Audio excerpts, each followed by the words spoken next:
Hi, this is Melissa Booth, and this is the discussion to post. Ms. Patel is proactive in seeing a clear need for a change and planning early to create the best learning environment for all students at her school.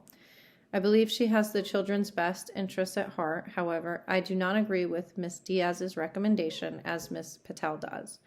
I believe Ms. Diaz's recommendation is a strategy that can be used alongside other strategies, but not as a standalone method to help all children succeed. As Mr. Yang points out, students should be exposed to many different types of people with differing abilities to learn to appreciate their own unique differences as well as others' unique differences.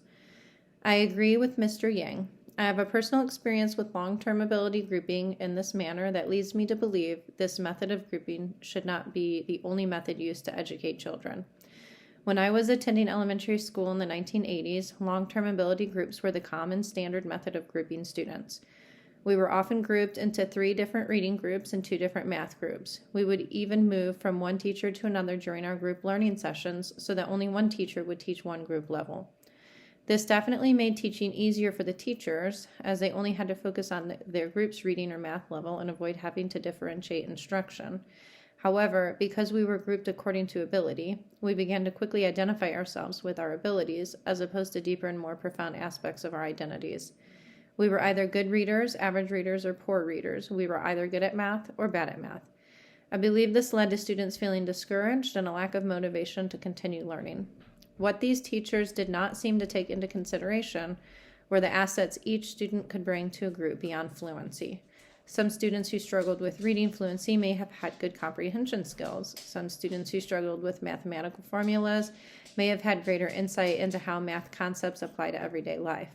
Because these students were isolated into their own individual groups, though, the knowledge they could have learned from one another became limited. One area of classroom instruction I find very important is diversity and inclusivity.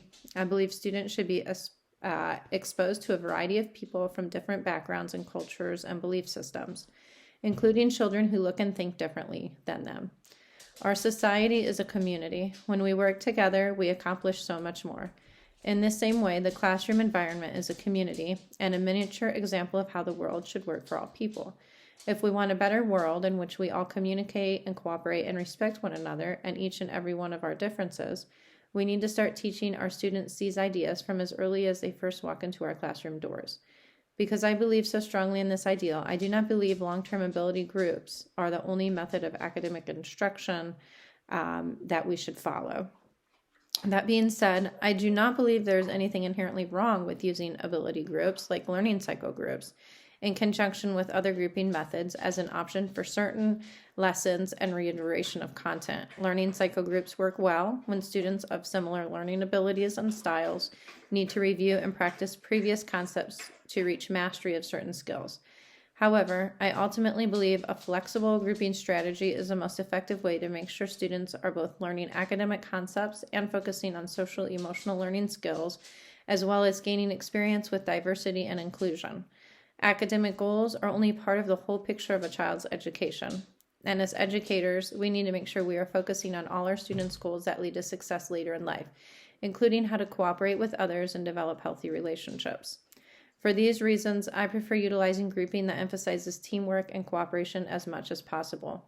I like using the jigsaw and group investigation methods because these 2 methods allow students to present their assets to the group and play an active role in completing an assignment while also learning the importance of allowing others to use their strengths to help the group progress.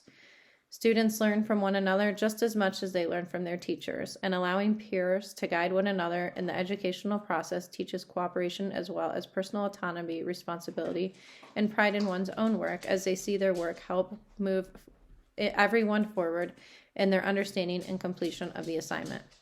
Other helpful ways to allow peers to positively influence one another is to form peer tutoring groups in which students can help others learn and understand material in ways that the teacher may not be able to accomplish. My recommendation for Ms. Patel would be to create an environment where flexible grouping can be utilized. Using learning cycle groups to help students who may be behind on certain concepts catch up, and to help those who need more challenging work maintain their engagement at school are very good ideas. But allowing students to also experience others different from themselves is an important and key aspect for a well-rounded education. As the children grow, their needs will definitely change, and that is another reason why flexible grouping is so important.